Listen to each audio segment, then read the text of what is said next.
กับเรียนอาจารย์วีนัทและอาจารย์วิรารัตน์อ้ำเมืองบอย อาจารย์โชคชัย ที่อยู่ต้นไม้ใหญ่ดนตรีไทย ชมรมดนตรีไทยและนาฏศิลป์นะคะ วันนี้หนูจะมาในเพลงที่อยู่ในสมุดทั้งหมดเลย เพราะว่าหนูไร้เท่าไหร่ก็18เลเวลหนูขึ้นมา18ระดับ18เลเวลจะลองดูว่า IQ หนูเท่าไหร่ ขอน้ำนิดนึงเห็นหนูอ้วนอย่างนี้แต่หนูก็มีแรงตีไปจนกว่าจะหายอ้วนน่ะ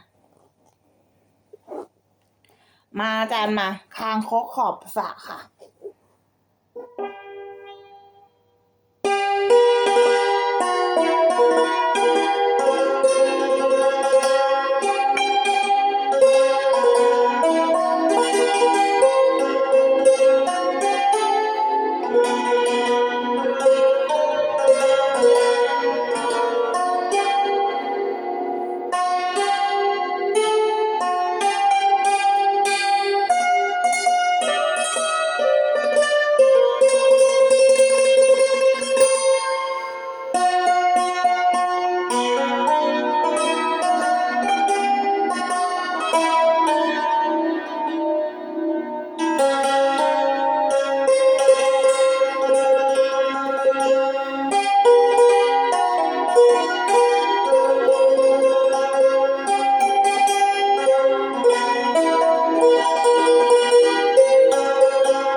สร้อยสนตัดค่ะ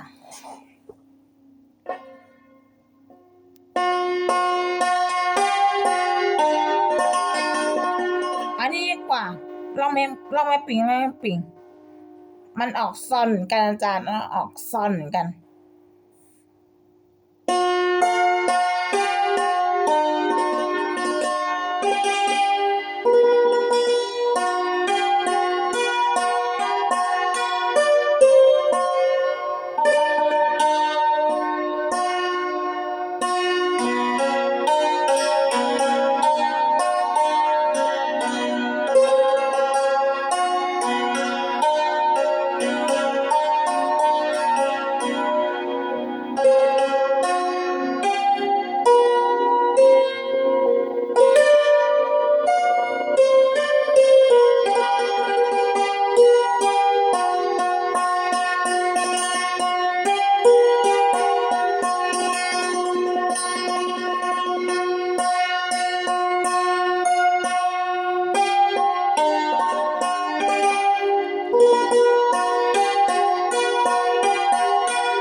เพลงกระเวียงผิงค่ะ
อืมจะเอายากหรือง่ายดี งั้นเอายากนิดหนึ่ง ตับราวเดินสีค่ะ หนูเอาแค่ไม่กี่เพลงเพราะหนูอัดไม่กี่เพลง ตับราวเดินสีแล้วเล่นน้ำหนูก็จะลงเลยนะคะ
จบค่ะ